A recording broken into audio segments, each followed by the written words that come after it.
Hello, everyone. Very warm welcoming to all of you that were able to attend to this seminar. We are very happy to have you here today in order to clarify or give you some inputs regarding the pillars of the chemical management system. So we hope by the end of this session, you will have a better idea how to manage and create your own chemical management system. So let's start.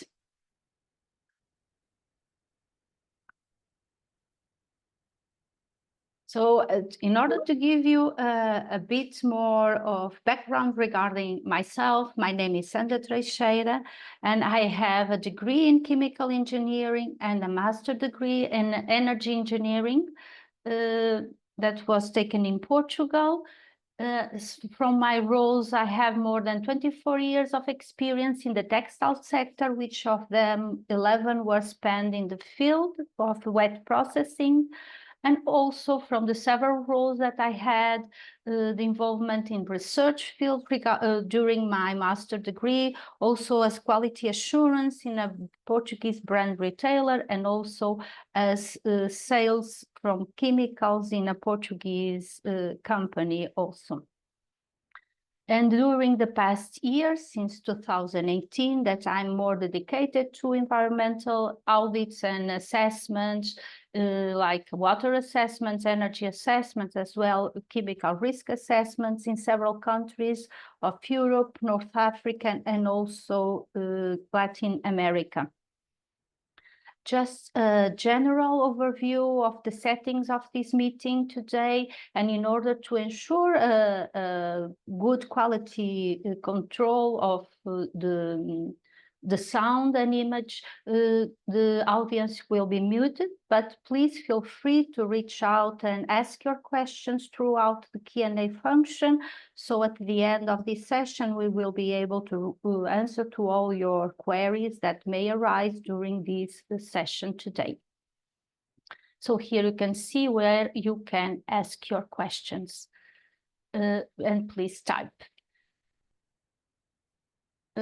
As agenda for today, we have the welcome and the introduction, also the introduction of the pillars of the chemical management system, the preparation and planning, the implementation, the review and update, and at the end, as referred, some question and discussion regarding the topics that were covered here today. So going and moving forward to the introduction to the pillars of a chemical management system. So it is important that this framework aims to provide practical insights on how to manage in an efficient way your chemical inventory list. Chemical management system is essential in wet processing facilities that use large amounts of chemicals into their productions, like the printing, the dyeing units, finishing, garment washing, leather tanneries, footwear assembler, cut and sew units, where these chemicals may be used. Also, the pillars of a chemical management system are fundamental tools for the organizations in order to achieve a controlled chemical product inventory list, the CIL. And comply with the standard requirements on those products. And also be able to manage your outputs resulting from the chemicals used in the products. So having an overview of the sustainable chemical management system, we have three key areas that are the inputs, based on the RSL, MRSL, and conformance guidelines. Then we have the process, the management guidelines, the chemicals and the system. And the third is the output that is resulting from the use of these chemicals, that are the air emissions, the solid waste, the wastewater, and the sludge. So all of these should be taken into consideration when you are defining or setting the pillars of your chemical management system.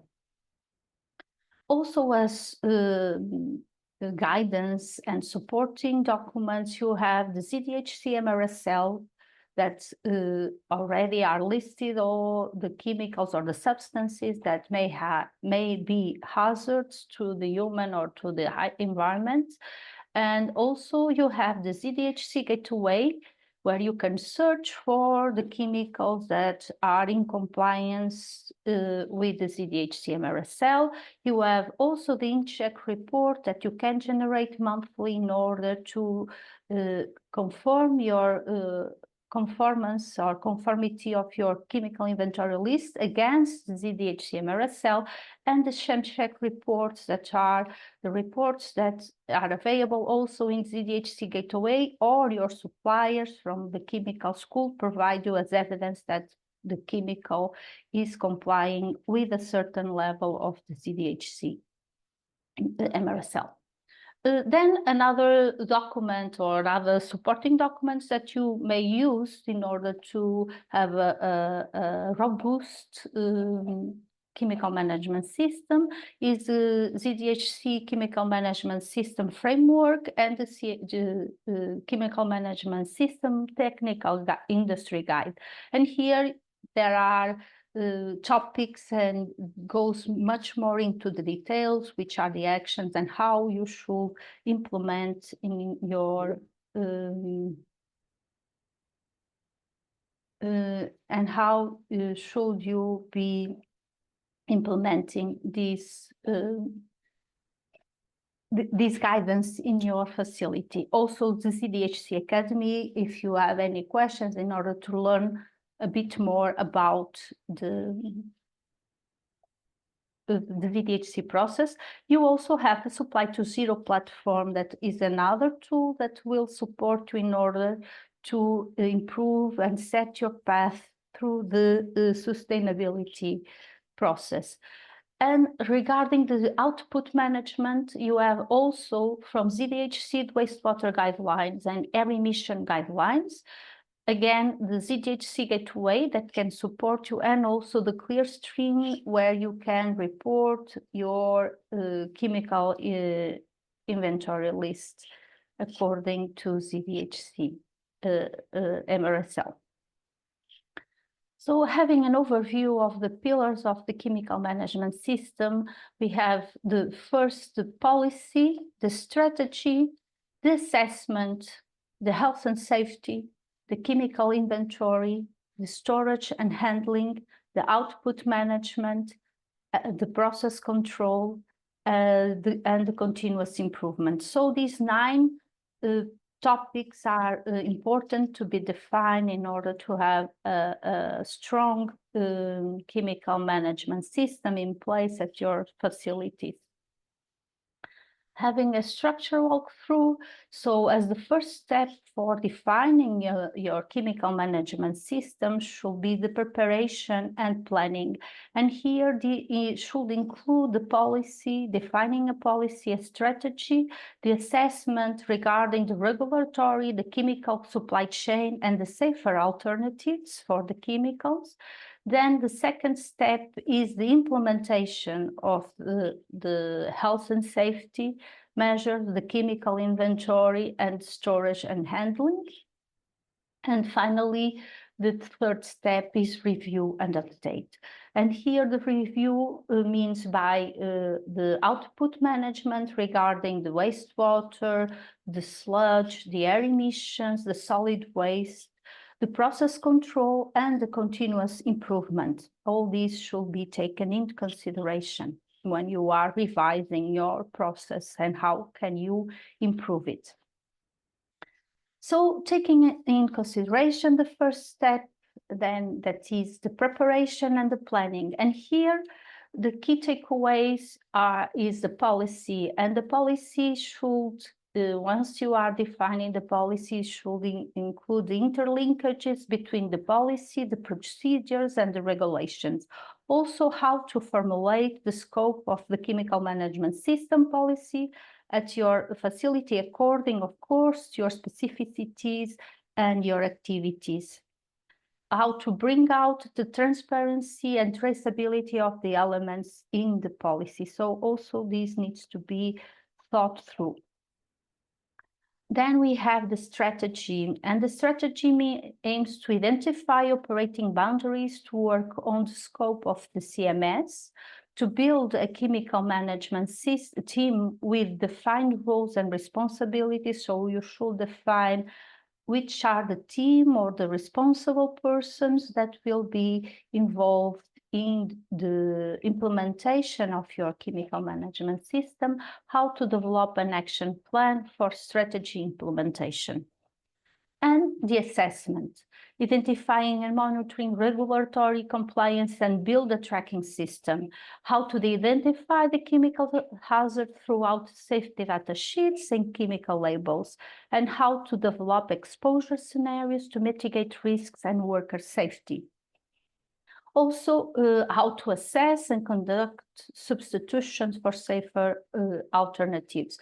So also here it is important to have a deep understanding of your status, of your chemicals, in order to define which are the strategy that you and the actions that will be feasible for you to be implement at your facility. Looking at the policy and the interconnectivity of the elements, so the policy statement is a high-level overview of the commitments of the management towards the implementation of the chemical management system, and this should be communicated to all external and signed by the top management. Also to define practices and procedures like standard operation procedures on practices followed on site for implementing the commitment made in the policy statement.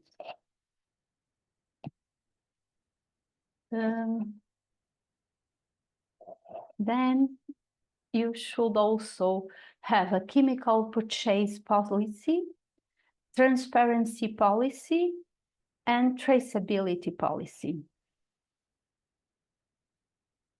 Regarding the strategy and the overview of the actions that should be taken, the first step will be to define the scope of the chemical management system at your facility, once again, according to your situation and your specificity. Step 2 is to allocate the infrastructure and the resources required to implement this chemical management system. And step 3, to finalize the action plan on goals, the tools and methodology, the timelines, the resources, and the budget, and staff accountable for each one of the goals that you are defining in order to achieve your strategy and policies.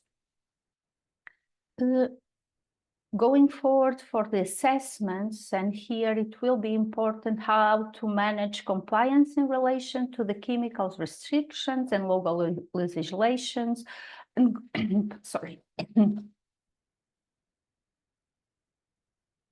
global regulations, and build a tracking system to monitor the compliance. Secondly, identify different types of hazards from chemicals and how to assess those hazards throughout the labels and the safety data sheets. Develop also exposure scenarios that set actions to mitigate risk for worker safety. Assess these risks from raw material suppliers, from the raw material sub-suppliers and subcontractors also. Also assess substitutions for safer alternatives. So these are the first 3 steps for the pillars of chemical management system. The second step is the implementation. Once we have defined the policy, the strategy, then we need to go into the implementation. So the key takeaways for the implementation are really the health and safety, and here this covers understanding the hierarchy controls and developing action plan based on the same, personal protective equipment selections and having training plans for the risk mitigation from chemical spills, importance of emergency response team, understanding the fire triangle, and the chemical inventory list, or so-called SIL, establishing the detail required in the foundational level of the SIL, exploring the progressive and explorational levels of the SIL, and safety data sheets management that are really important and a fundamental document for your chemical management system. Then also the storage and handling, understanding the storage criteria and the compatibility of the chemicals, know how to interpret the global harmonized system elements and the global harmonized labels for necessary actions, importance of safe storage and handling practices, and communicating the hazard throughout chemical and safety cards. Health and safety, regarding the health and safety, it will be also really important to understand this hierarchy of controls and the different exposure routes that may occur, and how chemicals are evaluated based on this hierarchy on case by case and depending on the chemical that we are analyzing. So have also an action plan based on this hierarchy of controls, and select different types of personal protection equipments, and to be able to manage them and set up also a training regarding these personal protective equipments. Plan how to mitigate risks from emergencies to chemical splashes, leakage, or spillages. Develop an emergency response team and an SOP. Also explain the fire triangle and the different types of fires and fire extinguishers according to the different fonts of ignition. Improve the health and safety at their facility. Going to the hierarchy of controls. So here we will see this as the inverted triangle. And here we can see that from the least effective to the most effective measures that you can take. So as most effective measures, we have always the elimination, meaning that we should eliminate this hazard or the exposure to that hazard. The second one will be the substitution, meaning the replacement of that hazard for other substance that should be less harmful or no harmful. The third one will be engineering controls, and by this we mean by isolate the hazard in order to have a more controlled environment. The fourth action is administrative controls, and means by just controlling the hazard, understand what the hazard is. And the last effective measure is the use of personal protective equipment, so that will protect you from the hazard. But here, this measure, it looks like a bit weird, being the less effective. But if we think through, this is just a reactive action. So I need to work with this hazard, so I need to protect myself. But the first should be always prioritize and try to eliminate this hazard. If I'm not able to eliminate, try to substitute for a product that is less harmful. If not, having the engineering controls and properly isolate this hazard. The administrative controls know very well which are the hazards, and the use of PPEs, of course. Looking into the chemical inventory and how to understand the importance of the chemical inventory management and what it should include, and how to complete the foundational with the practical safety data sheets.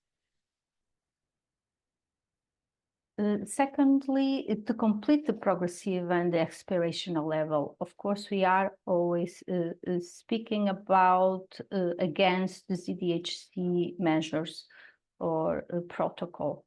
The third one was manage the safety data sheets and how to display it at the facility according to the products that we have.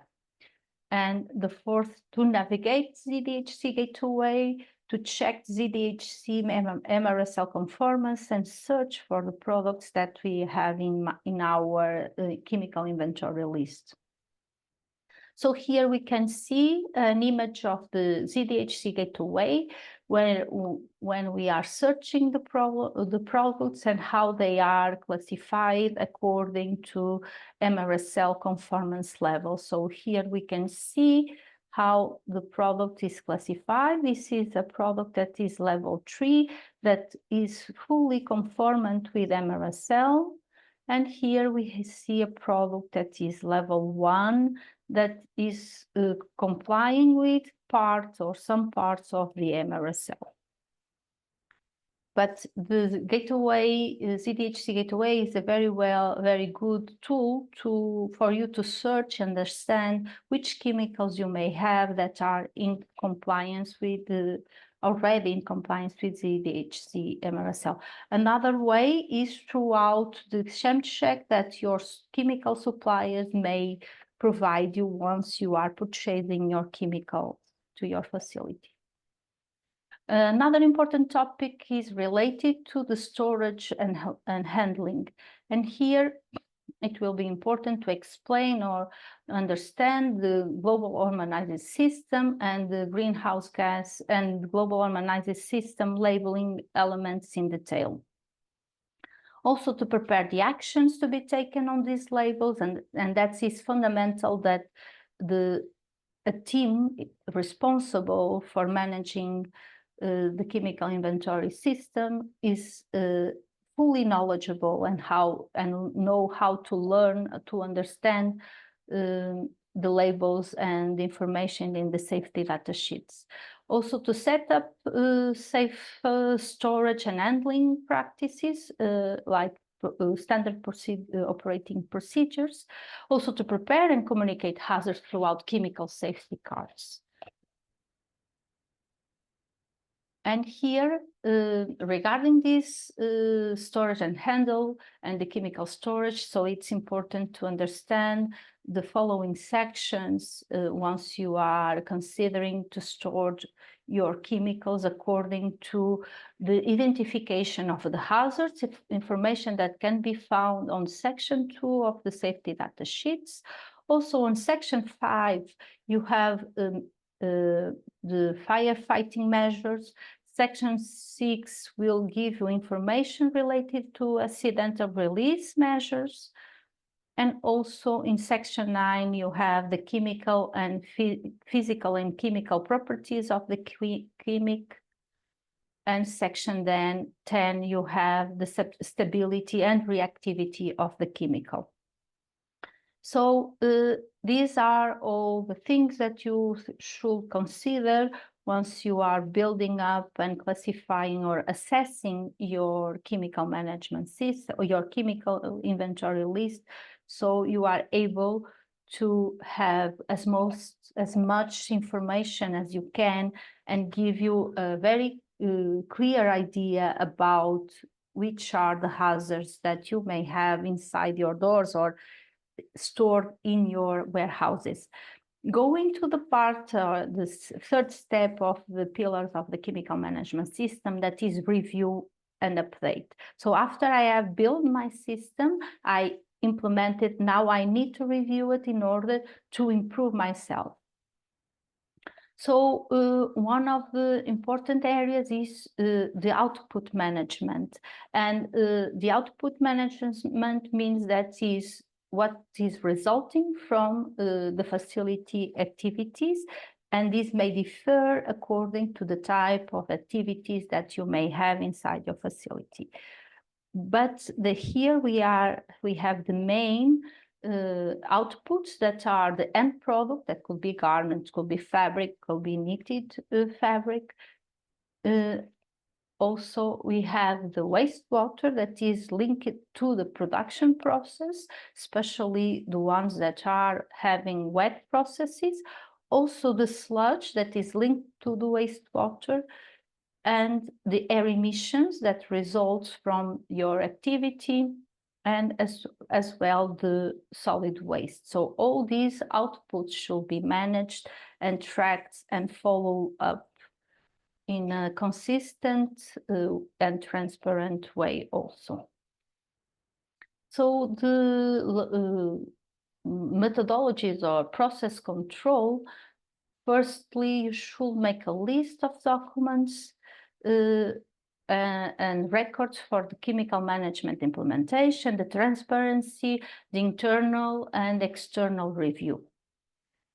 Also develop SOP for document control. Use root cause analysis techniques for incidents and non-conformity management. And develop an SOP or a standard operation procedure for general maintenance and housekeeping activities. So you can follow these in a consistent way. Regarding the continuous improvement, so you should develop an internal audit process with defined responsibilities and record this maintenance. Have a walk through the steps for continuous improvement and the importance of reviewing the chemical management system documents and imparting the training to the staff. Also to manage an internal audit process for chemical management review and develop a training plan for the staff on chemical management aspects and keep up these records. It's really important to keep all the records. So if you are in any point of your process, you are able to go back and see where you were, where you stand and where you started. So you can see also your improvement. And in case you have any doubt, you can also support yourself based on these records that you have. So it's really important, the traceability and the transparency of your data.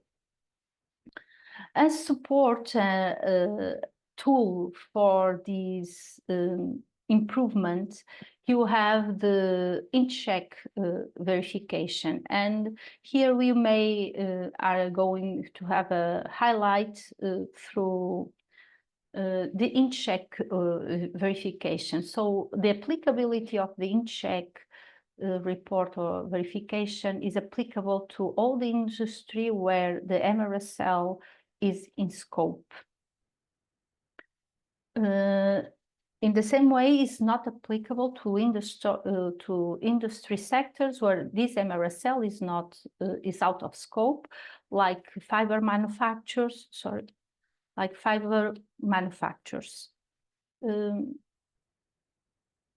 Having an overview of this InCheck verification. So the InCheck verification will have two processes. We have type 1 process and type 2 process. The type 1 process is applicable if a number of chemical products is less than 30 chemicals in each one of the three reports, three less reports that are available in the clean chain. And these must be verified on site. And the verifiers are expected to check all the chemicals that are presented at the facility or in the document proof of its existence. So means that all the chemicals will be verified for the facilities that have less than 30 chemicals. For the type 2 process, then this situation is applicable when a facility is having more than 30 chemicals in any of the three reports, 30 or more in any of the three reports that were available in the clean chain and must be verified also on site. And in this case, the verifier is expected to select one inventory from the uploaded by your suppliers to conduct a facility walkthrough based on the checklist. The total amount of chemicals verified will be 30 chemicals, but they will be having the 5 checkpoints according to the categories of the chemicals that you have in your chemical inventory list. So in order to have a successful mark or pass, you need to have 80%, and this 80% a score in order to consider that the verification was done successfully. And as maximum deviation will be 20%, that is allowed against the observed data. This means that the overall deviation from the performance in check report is 20%.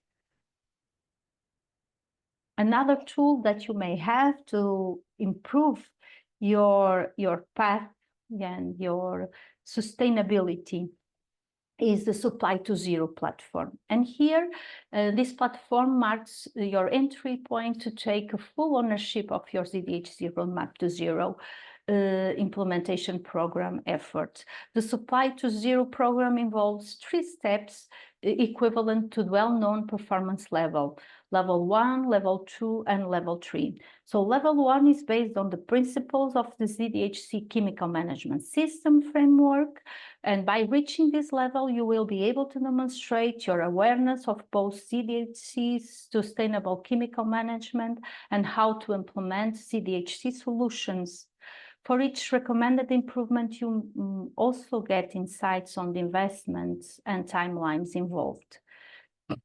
Considering the level 2, at this level allows you to demonstrate continuous improvement, and it includes performance review, additional content also providing which supports your efforts by offering the deeper insights on the industry best practices and optimal technicals that are available.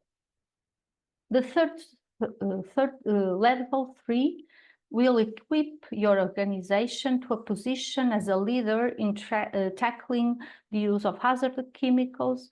Earning this status allows you to demonstrate performance in safer chemical management. And at level 3, you can further reduce the risk and help to drive transparency across the value chain. So how to start the Supply to Zero? You should first complete the self-evaluation, selecting the one that is specific to your facility type and process. Then you will get a practical implementation guidance for improvement measures.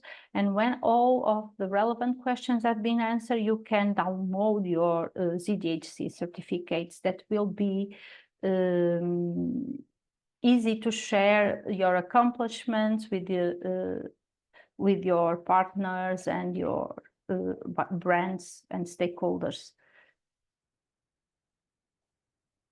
So regarding the applicability to the Supply to Zero, it's important to keep in mind that Supply to Zero applies to all production facilities operating in the textile, leather, home apparel, and footwear suppliers. And out of scope are the non-textile trims, button zippers like plastic, metal, glass, shells, etc., and also galvanized processes. The cotton farming, the cattle ranching, and polymer production and raw wool scouring are also out of scope, as production for chemicals or mixing of chemicals formulation for commercial sales, also out of scope. Man-made cellulosic fibers are also out of scope, as well as vendors and subcontractors are also out of scope. So these are the fundamentals of the chemical, or the pillars of the chemical management system, and the tools that you may support yourself in order to pursue a chemical to be more sustainable regarding your chemicals. As just an addition, as added value, how to implement ZDHC and HICFEM. We at Leadership and Sustainability, we can support you in managing your entire sustainability strategy, and we can focus on your operations, like the materiality assessments and understanding where the main impacts and risks and opportunities are, defining strategies, programs for offices and distribution centers, like building handbooks and guidelines according to your specificities or needs, defining goals and action plans and follow up on the same, setting up reporting schemes or supporting with the selection of software systems for data reporting. We also do webinar trainings like FEM, ZDHC trainings for several areas. And since October 2024, Leadership and Sustainability is partnering with ADEC and the CleanShame platform that supports the delivery of the ZDHC performance in check, and will give you a complete overview of your data.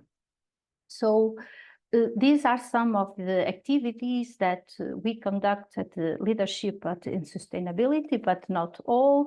Also, we have our e-learning platform, LES Academy platform that you'll see here, where a self-paced learning platform for your sustainability education. So if you feel curious, please go there and see which courses are available. They may have some topic that could interest you. Also here you can see our global team and our contacts. If you need any support from our side, you can visit also our website. We have also here the link for the e-learning platform, and as well our contact email and mobile phone. So these are all of our activities. So please reach out to us if you need any support.